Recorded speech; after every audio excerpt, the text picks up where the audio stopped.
Welcome to Restoria, your cozy corner for gentle bedtime stories. My name is James and I'll be your host tonight.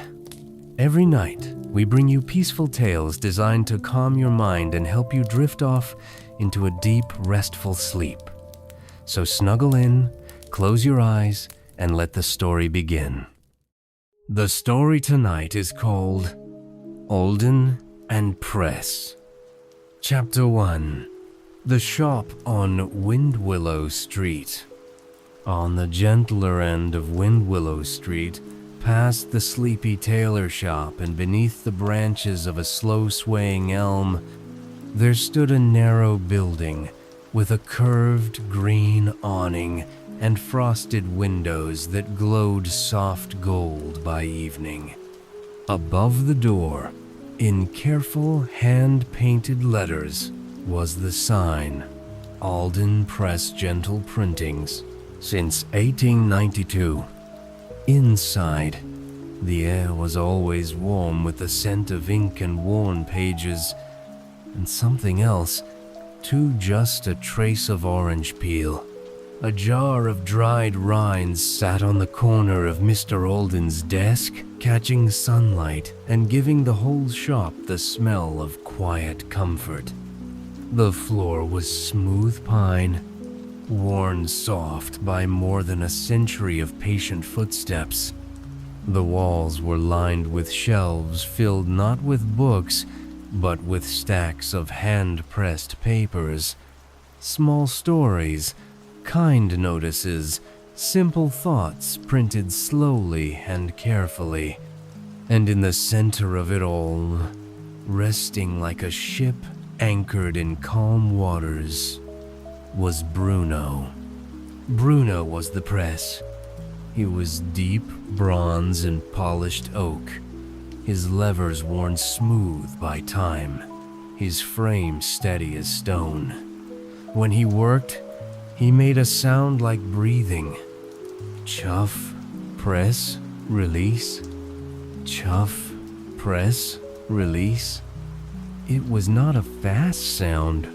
It was a soft sound, a sound that never rushed. That evening, just as the sun dipped low and turned the windows amber, the front door creaked open. The brass doorknob gave its usual faint hum as Ivy stepped inside. She was a curious child, a little tall for her age, with shoes that scuffed when she walked, and eyes that noticed everything. She was used to flickering screens, fast stories, bright things that shouted for attention. But tonight, she wandered in without a word, drawn by something slower. "Hello there," said Mr. Alden without turning around. He stood beside Bruno, feeding a fresh page into the rollers. "Mind the cord, please." Ivy stepped around a thick red cable and came closer. "What are you making?" she asked. Mr. Alden smiled, the corners of his mouth barely lifting. "Today's edition of the Windwillow Whisper," he said. "Very important paper. Has the news about the cat who sleeps on the bakery roof and the tulip that bloomed a day early." Ivy blinked. "That's news?" "It is to someone," he said. Bruno made his soft sound. "Chuff, press, release. Is it always like that?" Ivy asked. "Always. Why so slow?" Mr. Alden gently lifted a fresh-pressed page and placed it on the drying rack. "Some stories," he said, "are meant to be told slowly, like a lullaby you read with your eyes." Ivy watched as the words dried black ink curling into soft shapes, delicate and sure. She pulled a stool closer and sat. Bruno chuffed on. The shop grew quieter, until even the air seemed to move more gently. Mr. Alden moved without hurry. Ivy stopped fidgeting. The shadows grew long, and still the press breathed its soft rhythm. Outside, the world stayed busy, but inside, the only thing that moved quickly was the hush. When the last page was set to dry and Mr. Alden returned the inkwell to its shelf, Ivy pulled her knees up to her chest and leaned against the wall. "Can I stay a little longer?" she asked. "You already are," he said. So she stayed. Mr. Alden brought out a blanket from beneath the counter, soft and gray with a patch on one corner, and draped it over her shoulders. He poured a small cup of apple tea from the old kettle by the window. "Do you always print stories like that?" she asked. "Only the ones that matter," he said. Ivy didn't ask anything else. She just watched as the ink faded slowly from wet to dry, and the room folded itself around her like a story she hadn't finished yet. Bruno chuffed once more before settling into silence, and Ivy, wrapped in blanket and hush and orange-scented air, let her eyes slip closed. The last thing she heard was Mr. Alden placing the kettle back on its tray and whispering, "Good stories don't shout, my dear. They wait." And in the heart of Windwillow Street, the print shop waited too. Not for rushes, not for headlines, just for quiet hearts looking for slower stories. Chapter 2. The Ink That Listens. The next evening, Ivy came back. The sun had just slipped below the rooftops, painting the clouds with faded apricot. Windwillow Street glowed quietly, windows catching the last bits of warmth. She opened the door slowly this time. The brass knob gave its gentle hum, and the bell above the door let out the softest chime. Mr. Alden looked up from his desk. He didn't look surprised. "Evening," he said. "Hello," Ivy said. "I brought something." From her coat pocket, she pulled out a sheet of paper. On it, in slightly wobbly pencil, was a short story she had written after school. A small piece about a bird that flew in circles until it forgot why, then found a rooftop to rest on and remembered again. Mr. Alden held it with two hands, the way one holds something delicate. "Would Bruno like to print it?" Ivy asked. "I believe he would," he said. And just like that, they began. Mr. Alden showed her the tray of metal type, each letter a tiny sculpture. She picked out her title, one letter at a time. The Rooftop Bird. He guided her through the inking, rolling gently, evenly. No smudges. Then they laid the paper just so, and Ivy pressed the lever with both hands. Chuff, press, release. Bruno sighed contentedly. They lifted the page together. Her story, inked in steady black, looked warmer somehow, more real. Ivy smiled. They printed 6 more copies, hanging each to dry on the line strung above the work table. With every one, her breath slowed, her shoulders dropped, the press hummed, and the world softened. When the last one was clipped gently to the line, they sat for a while with tea.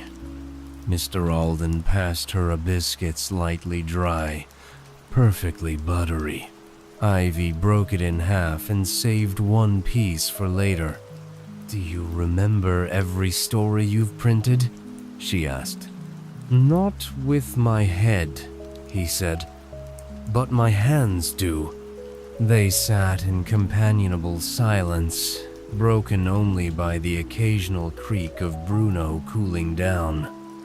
As the first stars blinked through the high window, Mr. Alden spoke again. "Ivy?" "Yes?" "Would you like to print your story in tomorrow's Whisper?" She turned to look at him, eyes wide. "Wouldn't that be too small for a newspaper?" "Not for ours." And so, she stayed a bit longer, choosing where to place the story. They tucked it between an announcement about a found glove and a short note about the milkman's cat taking a new nap spot on the bakery roof. "Important things," Mr. Alden said. "The sort people feel, but forget to say." That night, when Ivy left, she carried a copy of the Windwillow Whisper under her arm. She read it twice beneath the covers, flashlight dim, page warm. The rooftop bird flew gently across her dreams, and the press, tucked in the stillness of the shop, waited for tomorrow when another story would press its way slowly into the world. Chapter 3: Stories That Stay. It was the third evening when Ivy came back with questions. She arrived just after dusk, her hair still damp from a too-fast bath, her socks slightly mismatched. She opened the shop door carefully, as though she didn't want to interrupt something sacred. The bell chimed its soft note. Bruno chuffed once. Mr. Alden looked up from the sorting shelf. "Ah," he said, as though they'd agreed to meet all along. Ivy stepped inside. "Mr. Alden," she said, "do stories ever get tired?" He blinked. "Like," she added, "do they go away if nobody listens?" "Mr." Alden nodded slowly. "Some stories do sleep for a while," he said, "but the good ones wait. They stay close, like a letter left on a doorstep, waiting for someone to pick it up." He gestured toward the press. "Want to wake one up?" Ivy's smile came slow and shy. "Yes." They worked side by side, choosing a small stack of type from a drawer labeled Familiar Whispers. Ivy ran her fingers over each letter, tilting them toward the light. "This one," she said, picking out a block marked M. "For my grandma. She used to tell me stories that started with the moon." Together, they pieced the lines. "The moon still remembers the sound of your voice." The press accepted the type without fuss. Bruno's rollers caught the ink gently, and Ivy pressed the lever with both hands. Chuff, press, release. The printed page came out soft and clean. Ivy ran a finger down the edge. "Let's do one more," she said. They printed stories about a sweater that always smelled like cinnamon, and a tree stump where lost buttons were once buried like treasure. Each one small, each one true. As the pages dried above them, Ivy curled up once more with the blanket, tucking her knees beneath the patch. Mr. Alden poured tea. "You think people will read them?" she asked. "Someone will," he said, "even if it's just once." Ivy leaned her head against the wall, blinking slowly. "That's enough? It always has been." Outside, the wind shifted. Inside, Bruno rested. And above their heads, The stories swayed gently on the drying line whispers, printed slow enough to last. Chapter 4. The Whisper Walk. The next morning, Ivy woke earlier than usual. The printed stories from the night before were folded carefully beside her pillow, just as she had left them. Her hand traced the topmost one, still crisp with the quiet weight of ink. She tucked them into a cloth satchel, pulled on her boots, and tiptoed through the house. Outside, the village was still waking. Pale light spilled onto Windwillow Street, brushing rooftops and glinting on dew-soaked windows. Mr. Alden stood on the bakery corner, a small stack of folded whispers under one arm. Bruno's work was done, but the stories had one more part of their journey. Ivy joined him without a word. Together, they walked. They stopped first at the tailor's, sliding a folded sheet through the mail slot beside the "closed for mending" sign. Then the flower shop, where the tulips were still asleep in their pots. Then the bakery, where Tom, covered in flour and soft singing to himself to the door and took the page with a nod. "Anything good today?" he asked. "A piece about a sweater that smells like cinnamon," Mr. Alden said. Tom smiled. "Sounds like truth." They continued on. Ivy watched how the stories were placed gently, without fanfare. A folded page in the crook of a windowsill, a slip tucked under a teacup outside the bookshop, one tied with twine to a door that hadn't opened in weeks. "Do you know who reads them?" she asked. "Not always," Mr. Alden said, "but I know someone does." They paused beneath the elm, where the breeze always carried just a trace of citrus and pine. "Words don't always need to be chased," he added. "Sometimes they just need to be offered." Ivy thought of her little story about the rooftop bird. She imagined it resting in someone's hands, maybe by a fireplace, maybe by a window in the quiet part of night. "Do you think they feel different, these kinds of stories?" she asked. Mr. Alden didn't answer right away. Instead, he stopped by a bench where a folded whisper sat untouched. Ivy recognized the paget was hers. A minute passed. Then an elderly man in a tweed coat appeared from the path, sat on the bench, and slowly unfolded the paper. He didn't rush, he didn't smile, but his shoulders softened as he read. Ivy and Mr. Alden moved on without speaking. That afternoon, back in the shop, Ivy helped restock the type drawers and sweep the pine floors. Bruno stood still, waiting patiently for the next evening's breath. Mr. Alden pulled a small page from a drawer and handed it to Ivy. It read, "The sky doesn't ask you to be loud, it only asks you to look up." "Tomorrow's whisper?" she asked. Mr. Alden shook his head. "Just for you." Ivy tucked the page into her satchel with the others.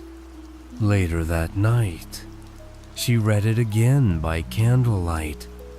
The words were soft. The silence was full. And in the shop on Windwillow Street, the press waited quiet and ready for the next gentle story to begin. Chapter 5. Words for Someone Missing. By the fifth visit, Ivy walked into the print shop like it belonged to her too.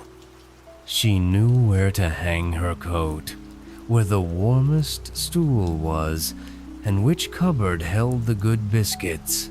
Bruno greeted her with a familiar creak as she passed, and Mr. Alden looked up from a drawer of typefaces and gave a small, satisfied nod. That evening, Ivy brought more than her usual quiet curiosity. She brought a folded note. It was creased and soft from being held too long. Mr. Alden didn't ask what was inside. He only gestured to the inkwell and said, "We'll need to reset the rollers." Together they cleaned and prepped Bruno. The shop quieter than usual, not heavy, just deeper. Ivy unfolded the paper. Her voice was quiet as she read it aloud. "For my grandma, you always said tea tastes better in a real cup. You always kept buttons in a tin that smelled like rain. You let me stir the soup and watch the sky and whisper secrets to the geraniums. I remember. Even if the world moves on, I remember you." When she finished, she kept her hand over the page, like it might try to fly away. Mr. Alden was already gathering the type. They didn't print many copies, just 3. One was clipped to the drying line. One was placed gently in the drawer labeled "Letters not sent, but still needed." And the last, Mr. Alden folded it neatly, tied it with a bit of silver string, and handed it back to Ivy. She took it with both hands. "Sometimes," he said, "printing something helps it stay." Ivy tucked the note into her bag. They sat quietly, drinking apple tea, the soft warmth of the shop holding them steady. Outside, the street grew darker. Inside, the story lingered in the air, like something unspoken but understood. Before she left, Ivy helped refill the ink tray and cover Bruno with his canvas cloth. "Will you keep printing stories like mine?" she asked. Mr. Alden gave a small smile. "We already were." She paused at the door. "Do you think she'll know I wrote it?" He considered the question for a long time, then replied, "If she ever sat quietly with warm paper and tea, she already does." Ivy stepped out into the night with the story in her satchel. And behind her, the press sighed into stillness, its rollers inked with memory, its pages full of the kind of love that prints slowly but never fades. Chapter 6. The Message Finds Its Way. The morning after Ivy printed her story, Windwillow Street carried the kind of hush only a pale sky can bring. The clouds were the color of old paper, and the light came slow and soft through the shop windows. Ivy sat beside Mr. Alden's desk, her hands wrapped around a warm mug. The page she had written for her grandmother was folded in her coat pocket, the silver string still tied in a neat bow. "Do people ever send their stories out?" she asked. Mr. Alden glanced at the drying rack, where that day's whisper was still curling at the corners. "Sometimes they send them," he said. "Sometimes they leave them behind for someone to find." Ivy nodded and reached into her pocket. "I want to leave this one." He didn't ask where. She left after tea, her boots scuffing the cobblestones. Down the lane, across the square, through the small iron gate at the edge of the garden, where the path curved gently beneath the elm trees there. On a bench worn smooth by years of quiet sitting, Ivy paused. She set the folded page on the bench. Then she sat beside it, not speaking, not expecting, just letting it rest. A breeze passed. A leaf turned over in the grass, and Ivy stood and walked home. Later that day, she returned to the shop to help Mr. Alden with the type drawers. She sorted letters, polished edges, dusted the tray labeled "Soft Things Said Aloud." Just as they were finishing, the door opened.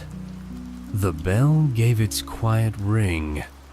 It was an older woman with a navy scarf and hands that trembled slightly as she removed her gloves. "Are you still the place that prints the whisper?" she asked. Mr. Alden stepped forward. "We are." The woman opened her bag and drew out a page tied with silver string. "This was left for me," she said softly, "on the bench near the garden. I think it might be mine somehow, or meant for me." Ivy stayed behind the counter. The woman unfolded the note and pressed a hand gently to her chest. "My sister used to say those things," she murmured, "about the soup and the sky and the buttons." It felt like she was speaking again, just for a moment. Mr. Alden nodded once.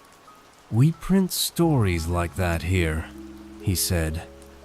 "The kind that return in their own time." The woman left the page on the counter, touching it once more before she turned to go. When the bell settled and the door clicked closed, Ivy came forward. "She found it," she whispered. "She did," Mr. Alden said. Ivy looked at the page, still warm from the woman's hands. "I didn't think it would feel like this." "Like what?" "Like letting go and holding on at the same time?" Mr. Alden placed the note back into the drawer labeled "Letters Not Sent, but Still Needed." Bruno remained still that evening. No stories were printed. None needed to be. Instead, Ivy sat in the window seat, reading old whispers from years before. She found a story about a rainstorm that helped someone forgive, a bakery receipt turned love letter, a poem titled "For the Ones Who Stayed Late to Listen." She didn't speak. Mr. Alden didn't ask. They simply read. And outside, the sky turned the soft color of pages well loved. Chapter 7. The Whisper Edition. The evening light draped gently across the windows of Alden Press. The press was polished, the shop swept, and the kettle sang quietly on the back counter. It was Ivy's last evening before the school term would start again. She sat beside Bruno, her hands folded neatly in her lap, a satchel at her feet half packed with notebooks and pencils. "I was thinking," she said, "we could print something special." Mr. Alden raised an eyebrow. "Special?" "A whisper just for those who need it. Like one people don't have to ask for." He considered that for a moment. "I like that." They worked quietly side by side. Ivy selected the type. Mr. Alden rolled the ink. The shop smelled like lavender oil and dusted flour from a nearby bakery window left open. They printed the pages slowly, Bruno humming his familiar tune. Chuff, press, release. Each sheet carried a sentence chosen not to inform, but to soothe. You are not forgotten. Some days bloom slowly, and that's still blooming. You are someone's quiet reason to smile. When they finished, the stack was modest, just 12 pages. But each one was folded with care, slipped into soft envelopes tied with cotton twine. Ivy and Mr. Alden stepped out together into the cool evening. The breeze lifted the scent of ink and tea from their clothes. One envelope went beneath the teacup outside the bookshop, one inside a mailbox marked, "No circulars," one tucked behind a windowsill flower pot in the upstairs apartment with the sleepy violin music. The rest found other places: a church pew, the library's drop box, the park bench with the curved back, and the bakery shelf beside the register. Each was left without a name. Each was meant for someone who hadn't been looking but might still need it. By the time they returned to the shop, the stars had settled into their places above Windwillow Street. Ivy ran a cloth over Bruno's rollers one last time. "Will he miss me?" she asked. "I think so," Mr. Alden said. "But he knows how to wait." She nodded. "I'll write. I'll save your type tray." They stood at the doorway for a while, Ivy's bag slung over her shoulder now. "I like that the stories here don't try to be loud," she said. "Neither do you," Mr. Alden replied. He handed her a folded page. It read, "Some stories wait for you to come back. This one will." She tucked it into her satchel without opening it. The bell over the door gave its softest chime as she stepped out. And inside, Bruno rested. The shop dimmed, but the whisper lingered. Because some stories don't end, they pause, like breath between sentences, waiting for the next gentle reader to come inside and listen.